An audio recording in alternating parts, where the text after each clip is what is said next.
Hello, you hear me well? Yeah. Okay. So, bringing Drupal to life, this is a talk about motion design and front-end development. It's not a super technical talk, but we'll be speaking about, we'll make an overview of what you can do with animation in web development, what tools do we have, what libraries. We'll also make a technical overview in motion design, basically the main concepts of motion design. So when you create animations, you don't need to YOLO all the values and you know exactly what you're doing. And I hope by the end of this session, you have not only an overview of the technical tools and what you can do, but also how to apply motion design, when you should use it, when you should not use it. And let's get started. So I'm Ferran Bosch. I'm a motion designer and front-end developer. I joined 1x Internet 4 years ago as a motion designer. I'm working every day in a digital agency where most of the people are doing development. It also triggered something in me, so I got into front-end development. So now I'm working on that gap between motion design and front-end development. And I think it's a very good combo to use both of the knowledges. And this is Istvan. Hello guys, I'm Istvan. I'm coming from Hungary. I start working with Drupal from 2009, and I work on 1x Internet team I joined 4 years ago. I worked on big projects like avl.com, Jägermeister Internet, and some of on our tools. On my free time, I should organize. I organize a lot of Hungarian meetups, Drupal meetups, of course. Go outside and ride my bike, or spend time with my kid. So, thanks. Yeah. Oh, next is mine. So, you have probably seen it. You finish your website for the client or your best hobbies. It's structured by Drupal. The template is clean. The components are ready. It's of course it's pixel perfect, but you feel it and something is missing. The menus is working, the page load is fast, the accessibility is perfect, but the feel is boring.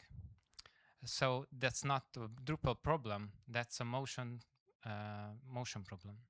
Animation is not only a description, it is a communication tool. It can tell users how components works and where they are going or what's going on when they click on the complete payment, but the connection is slow. So we will see the demo, right? I will have an example. So let's look. This is an example. If you see the first column, we will see again and again. Don't worry. On the first column, you checked motion can help how communicate the visitor, and not only works for decoration. You click on the button, you click, but nothing happened. Just the end of the result. And the other side, there is a spinner, and it is communicate for you. Something is happening on the background. So this session, our session, is closing the gap, understanding the principles beyond motion design and bringing them into your Drupal workflow in a practical, scalable way.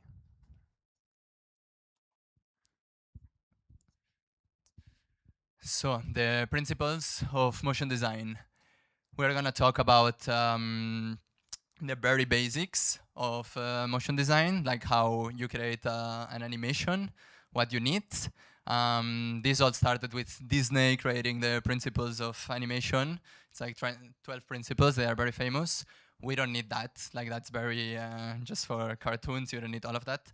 For UI interfaces, you need like some very basics. that we're gonna be seeing now. So the first one is easing. Nothing in nature moves at constant speeds.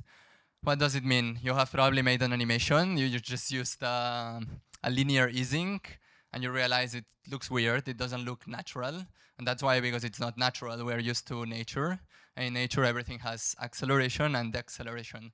So something linear, a linear animation, it's usually like 99% of the times, it's not gonna work because we are not used to that kind of movement. It's very artificial movement. So what kinds of easings do we have? By the way, this is an easing curve. We have time and progress, and it just defines how the progress is gonna advance with time.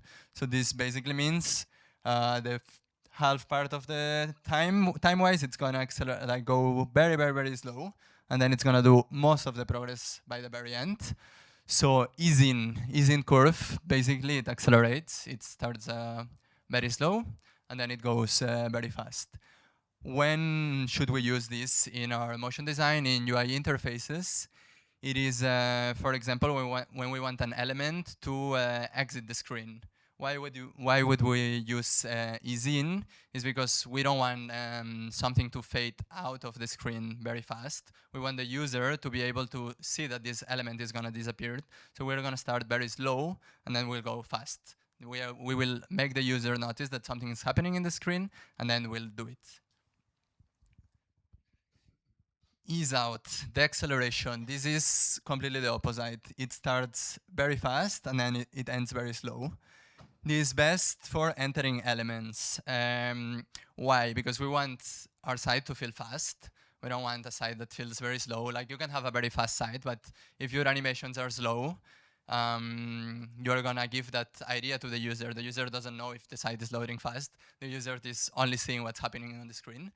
So you want the item that's appearing in the screen to come in very fast, but then you want it to be smooth. So you want it to ease out. You want the end of the animation to be very slow. So the user sees it's going very fast, but it's still smooth.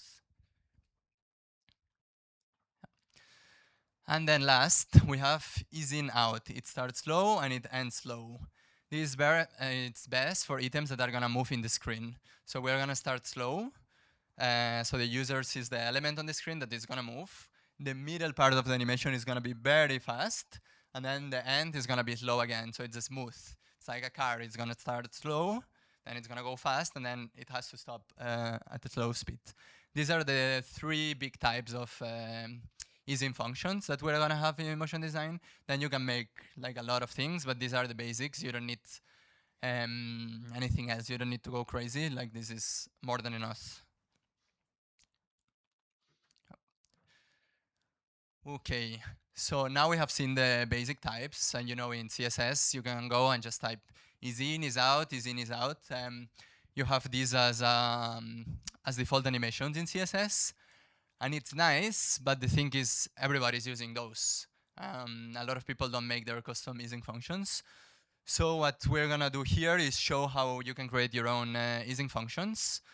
For your brand, because you want all your animations in your brand to be consistent. And also you would like them to be maybe a bit different. Maybe you have a different idea of what you want to do with your animations. So we are gonna show how to make your easing functions. And I have this tool here that we're gonna check live.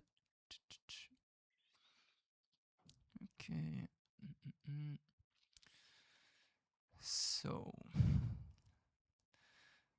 So there are many easing function generators in the internet. You can go to any. We're gonna try with this one. Basically, we have a simple animation. It's just a menu opening.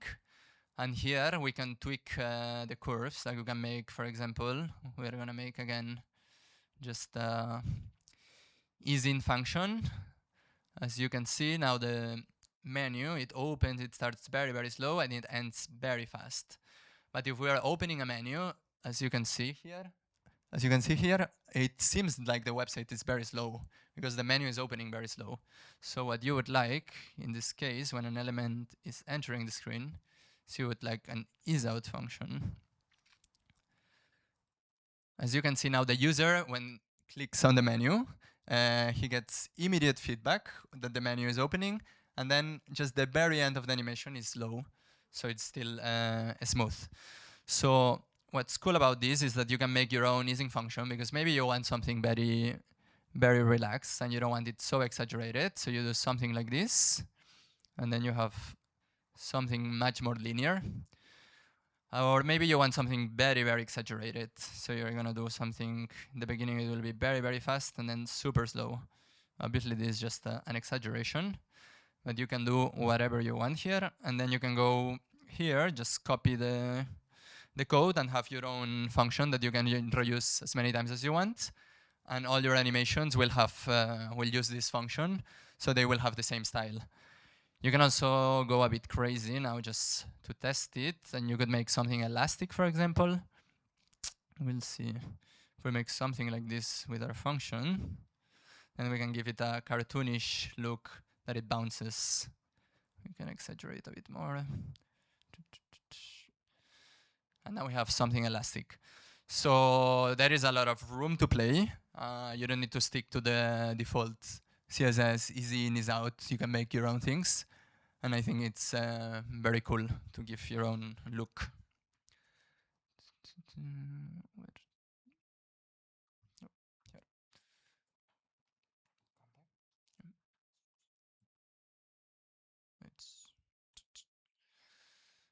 So, duration. How long should an animation last? You have probably been creating animations and you are like, okay, but how long should this last? And you're probably just making up the number, you check, you go to your code, you change the number, you see it on the page, you're like, I don't know, it's too slow, it's too fast. It's okay, but it's better to have a background, a reference to know exactly how long each animation should last. And for this, we have a couple references that I want to say the name right. First one is a study from the Nielsen Norman Group, which is a leading UX research firm, which discovered that 0.1 seconds is the limit for a user to perceive something instantaneous. That means any animation that is shorter than 100 milliseconds is probably not even gonna be perceived. So it's probably not worth it to make an animation for less than 100 milliseconds, because the user will just perceive it as something instantaneous.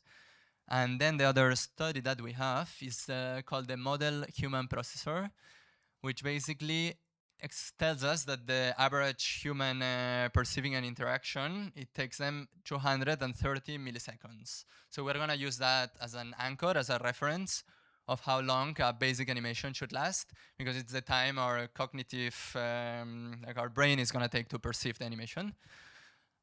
And then we have, here. Here we have, I made a table with a reference that you can have.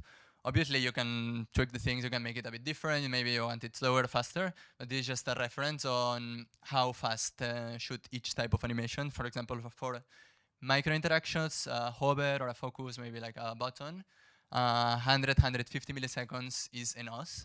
You don't need to make it too long, it's just for the user to notice something's happening. Then small UI elements like tooltips that are appearing or are exiting, or badges, 150 and 200 milliseconds. Then we have medium components that are bigger, like drop-downs and models. You can go a little bit longer. And then full page or layout transitions, we can go from 350 to 500. It's not recommended to go longer. I mean, obviously you can do it, and there are many edge cases, but this is just a reference that you can use. And what's important to know is that not all elements are the same. So it's not the same to move a small element and to move a big one. If you are making like a very big transition, then you should use the slower paces, because you don't want the user to be to have like an attack. So if it's a small element, you can move it faster. If it's a big one, you should do it slower. The motion toolkit. Now we're gonna see what do we have available for us, what tools, what libraries, what we can use, what we have in CSS, what we have in JavaScript. Basically everything that's available for us in front-end development to create animations. So this is your default toolkit. What you see, we know these, but we will see step by step. So if you want to keep it simple, you don't need anything else. Make it your size stand out. We have two distinct systems in CSS for animations: transitions and animations. Transitions animate between states. You can tell the browser how the transition between two states will behave when you hover, example. When the state changes, the browser when check our transition and apply it. For example, when the transition property on this card changes, if you see the code, it will be changed over 300 milliseconds and with it an ease curve, and that is very fancy.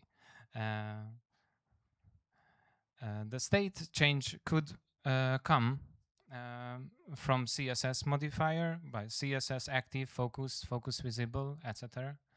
But if you need to create animation, it's possible to do by JavaScript. If you see the example, there is a click event, and you can change the transform to scale or add a class, and you will call by CSS.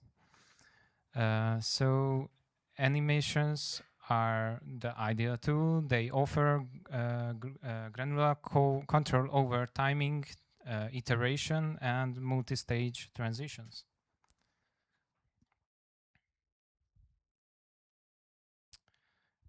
This is yours. So JavaScript, what can we do with JavaScript? I mean, we can do anything. We are gonna cover a couple of things that we find very interesting for creating animations.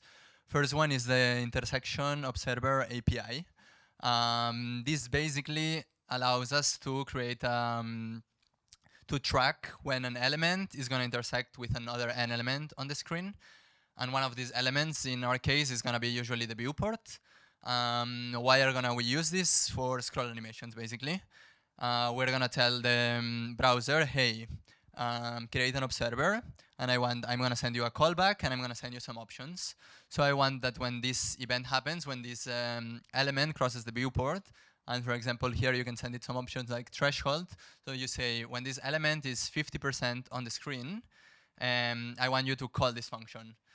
In our case, for example, how we use it to make scroll animations is, hey, when the element is 15%, 20% on the screen, because obviously you don't want to have a big wide gap. It's annoying when you're scrolling and then you have a big wide gap on the screen. You just want exactly when the element is starting to be visible to be rebuilt.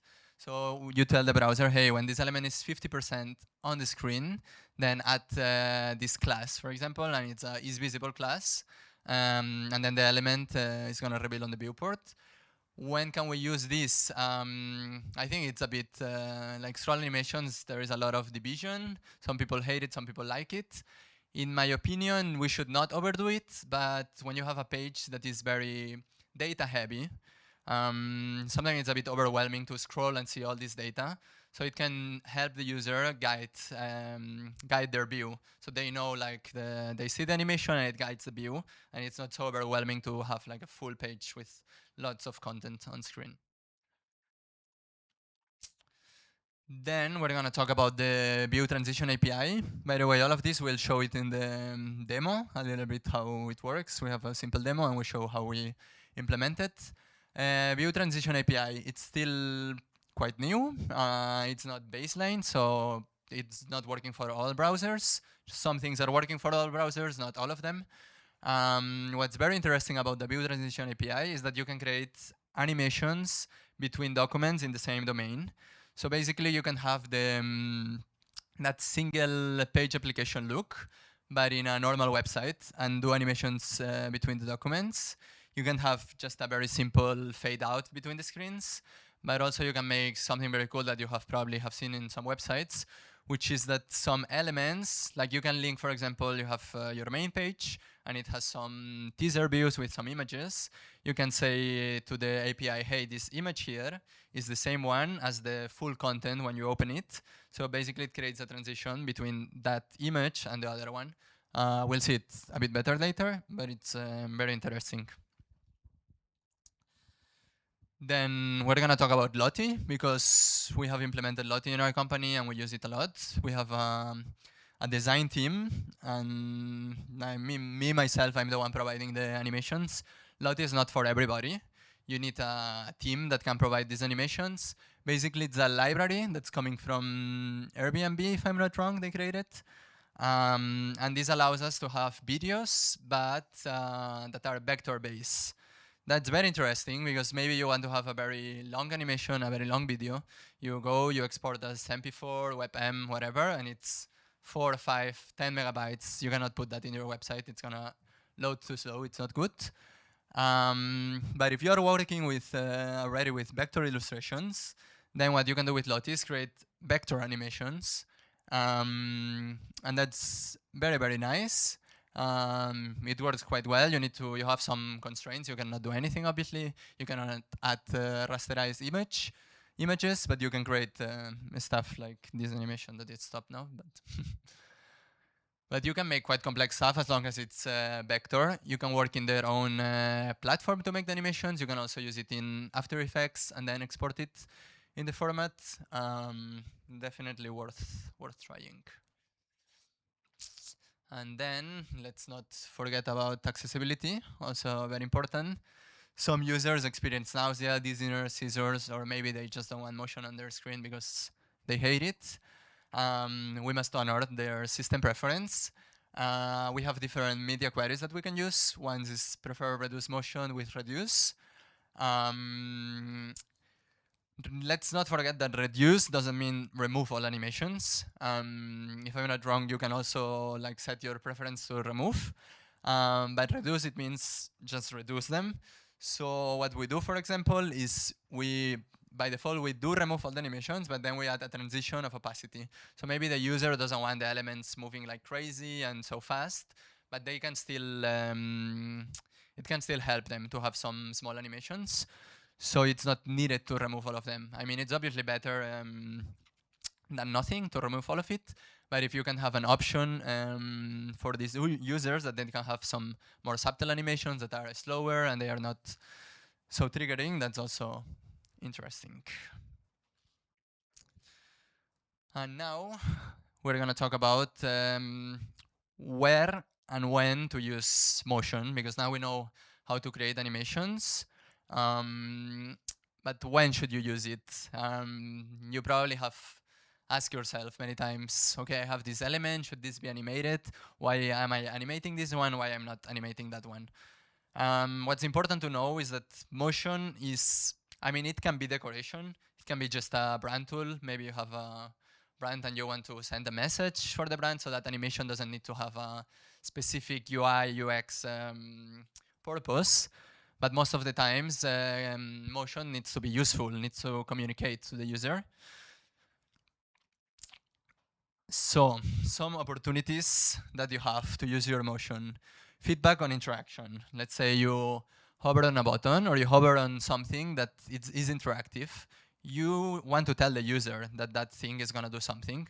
So a small animation there can really, really help. I have seen some websites sometimes that there are elements that are on hover, they have some effects, and then you click and they do nothing. So that's exactly what I'm talking about. If an element is animating, it's telling the user, hey, this is interactive, click me, hover me, do something. Then revealing content. Why? Because you don't want, imagine you click a button to open a model and then it just appears at the same time on the screen. It's nice that it's a bit smooth. We warn the user, hey, some content is coming to the screen. And we're telling the user. Scroll trigger reveals, like I talk. Maybe you have a very data heavy page that the user has to scroll a lot. It might be worth adding some scroll trigger reveals, so it's not all a big block of information for the user. State changes. So when something changes on the screen, it's good to have an animation, again, to warn the user, to say, hey, this is changing. Maybe if you don't add an animation, the user is not even gonna see that that happened. So it's good. It's good to have an animation there. Loading and waiting states, we have seen already an example. You have a payment process and you want to tell the user, hey, I know you have clicked, something's happening on the backend, just wait, hold on here. If you don't have that animation, the user is like, okay, is this working? Have I done it right? Have I done it wrong? So also, I would say even necessary, like you should do it. And then celebrations and emotional moments. This is the one that is the least tied to like a UI need, I would say. This is just, let's say you have an app or you have a website and the user is on a journey to achieve something and then the user achieves it. It's sometimes cool to have an animation to, it's like a reward for the user. I think it's on LinkedIn now that when you like change jobs or you have achieved some certification, they add like this little animation of on a keyboard that it clicks. It's a little bit like that. You are telling the user, hey, we have noticed this, we are proud of you, and it's gonna help with user happiness. And the don'ts, where emotion creates problems. Don't animate every page load just because you want to have animations and you want your website to look cool.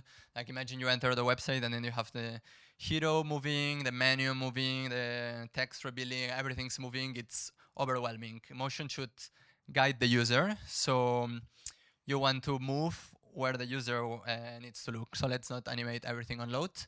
Hover animations on mobile, of course, that does not work. It's important to have it in mind. Maybe you can have animations on click, so they will see it on mobile. But let's have in mind that on hover, it's not going to work on mobile. Animating layout properties. This is basically that if you animate properties like the width or the height or margin padding, this is going to change the whole layout of your page. It's going to look very bad. I would say almost never you should not do that. You don't want to change any property that is going to affect the layout of your page, because let's say you want to scale, it probably has happened to you, it has happened to me. You scale a card or you scale a text and then the whole page is moving and it's like very bad. You just want that element to move. So to do that, you will use transform, you will use opacities and element properties on CSS that they don't affect the layout of your page. And then animating things that don't need emphasis, like you have a big text, maybe you don't need to animate each line of the text. The user doesn't need it, the user just wants to read the text in peace.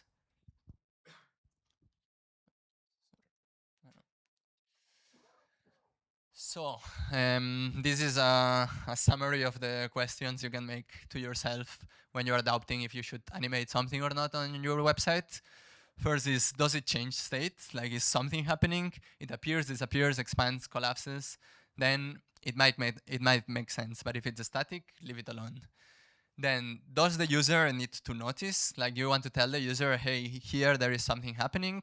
Then in that case, maybe it is worth animating. Otherwise, don't do it. Does it happen repeatedly? So it's not the same a thing that is happening all the time than a thing that happens once. If it's happening all the time, then let's be careful with animations, because it can be overwhelming to have something happening non-stop. Let's say a website, there is an action triggered by the user, but the user is doing it all the time, and then it has a very annoying animation. It can be too repetitive. So let's see this in action. Can you help me on the? So we build a website for us for this presentation, and I just want to show the structure for the how the elements are built. I need the code first. Do you see the code, or we should much bigger? Much bigger. Okay. It's better or more? It's there is a like from the last. Okay. So we have the observer library. So this I will check the theme file first. So we created a few Drupal theme library. It is best if you would like to attach your functionality when it is needed. So you don't need to build for an index.js or theme.js and load every page because of the contact form doesn't need it. It is not necessary. So we have observer and motion library. We use it for our demo. We on this page? No. So I talk about this first. Thanks for the shadows. We use the view. No. Sorry, this is not. What are you looking there? What do you want? Don't worry. We use this intersection observer, what Ferran mentioned. We check these the elements on the website with this API, and you can set some parameters for the functionality. You can set properties. You can add the class, and you can add a threshold for the timing, and you on the end you will animate it by CSS. On just one moment, please. Which browser? This one?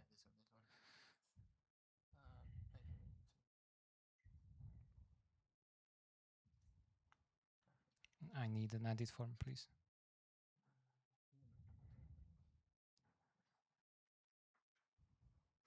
Over there. Okay. Thank you. So this is our website. We build with paragraph items, and I will show this snapshot. We have a hero paragraph. We had a grid paragraph. We can set the how many items would you like to see on one row. We have a content reference paragraph where the items are referenced, and we have a lottie on the bottom.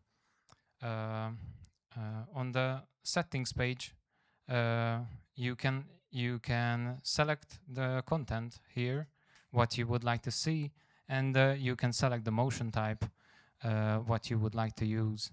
You can add this select or checkbox or what you would like to see. Two ways. We use paragraph behavior. If you go to the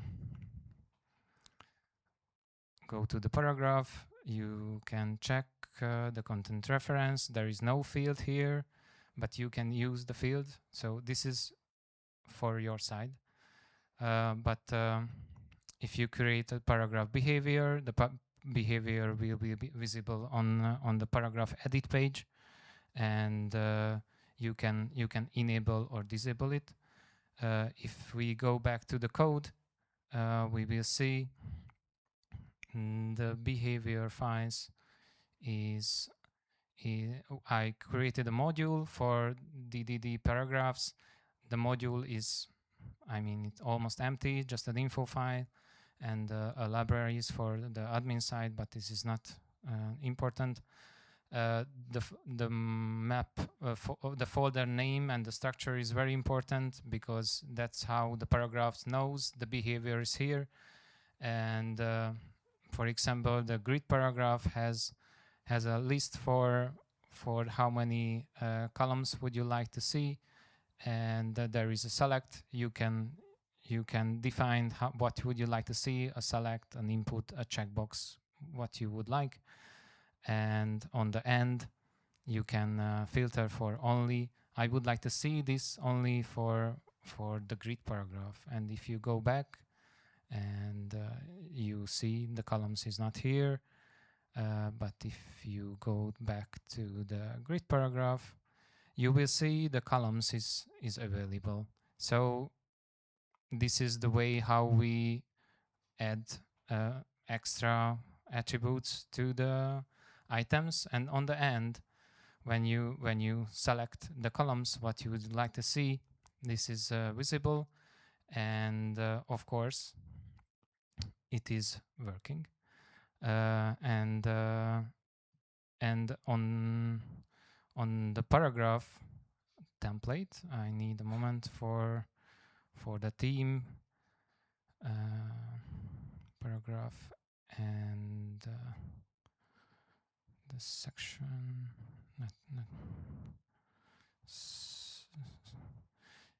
Yeah, it is. There is no extra things. I would like to show the items for the column. So yeah, there is a special attribute for the columns. Sorry if it's too small, but I can. There is no extra paragraph for there, but I can show another. Sorry for the big small things.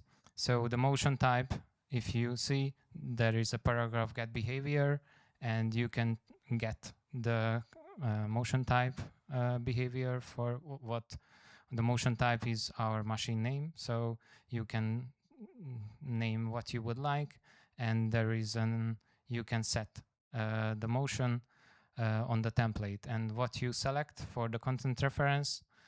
Sorry, the switching between the content reference and the grid. What you change on the content reference is that will be visible on the card. So that's the select what I'm talking about at the moment. So, and if you change something here, that of course that will be affected for the card. You can select the zoom in. You can select the card layout changing. Sorry. Scale. Sorry. Of course, you can define any what you would like to or the client need, and you just need to create the CSS for this animation. This is on here. If the data motion has a zoom image attribute, you change the transition on the from by CSS, and this is very easy to maintain and feature. Would you like to add something for it? Yeah. Now I wanted to show here in the motions on the motion CSS. Here we have all the tokens that we created. And honestly, this is, I mean, you can create more stuff, but this is almost all you need. And then with this, you can reuse it to create any kind of animation. Then your website will have the same vibe in the animations, and you don't need to use the default. So we have it defined here. Then we also have here what we talked about, the prefers reduce motion. And I wanted to show the view transition. Where is it? Here. So the view transition API that we talked about, I mean, now it's not the most pretty animation, but you will see at least how it works. So we have this teaser view and we have this image, and then when we click, it transitions like it was a single page application from page to page. Something very cool, like we could have made it a bit better, but you can see at least how it works. And something very cool that you can do from the DevTools to check this is you can go here to more tools, animations, and then you click this stop button. So it's gonna record, and then when you click here, I don't know if it's very visible, but well, you have basically a controller, a player, and you can review all the whole animation slowly. Obviously, it could be improved. You can do, for example, this title that we have on the teaser card. We could have also animated it so it knows it's the same text, and instead of doing this movement, it does exactly like the image. So it would move naturally from one page to the other one. Okay. Then we have here a Lottie animation, as we talked.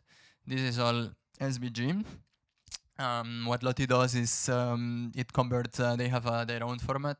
It's either JSON or dot file, but it doesn't matter. In the end, it converts it as a web animation and SVG. And this is a video that is maybe 10 seconds. If you use MP4 or WebM, it would be very, very heavy. And this is, I think, I don't know now exactly, but I think maybe 100 kilobytes, something like very, very, very light.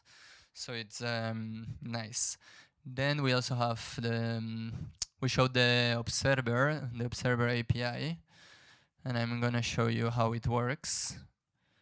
We have these elements that are using it here. Let's see. You see they have this class is visible. And these elements, they don't have it. Why? Because it's the next row. And as you can see, when we scroll, not yet, when it's like 15, 20% in the element, you will see how they get now they get the is visible class because it's triggered by the observer. And I think that's it, no? And that's it. Where is the presentation here? So if you have, thank you so much, everybody, for joining. If you have any questions, welcome.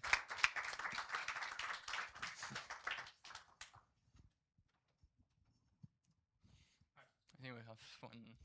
Well, let's start here. Yeah, I was wondering, great presentation, by the way, thank you very much.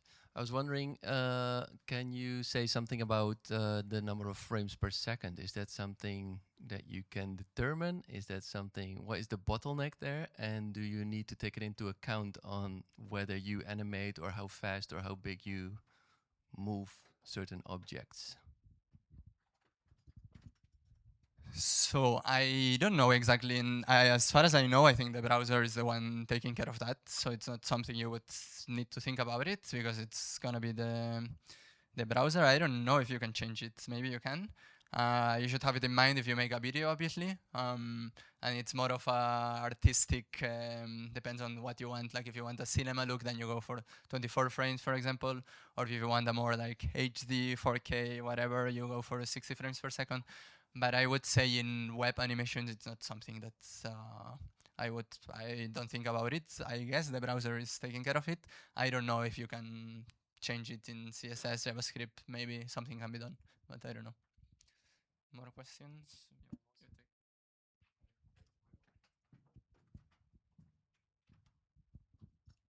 So I have a question about this view observer. What browsers support it? So you showed it in Brave browser, like other browsers. Yeah, transition that was nice with image becoming the bigger.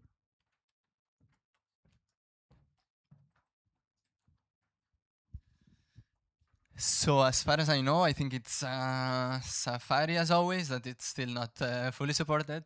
Chrome, I think it has full support or almost full support. It has different things that you can do because you have like the standard animation, but then what we showed with the image, that actually, maybe we can show it because it's interesting. If we have the, you know where it is, where we had the name? In the, you know what I mean? Yeah. Obviously, this API has many different features and some are supported, some are not. And yeah, I wanted to show this. This is basically what is telling the browser that this image is the same one as the one in the next document. It's basically an identifier, and we use like view transition name, and then we add the node ID. Because obviously you want this to be unique. You don't want the browser to think that this image links to an image in another document. All of this has support in Chrome. I think Firefox has still some issues, and then Safari. But it has a good coverage. I think it's about around 90%, something like this. It's maybe like old versions. Did I answer the question? Okay.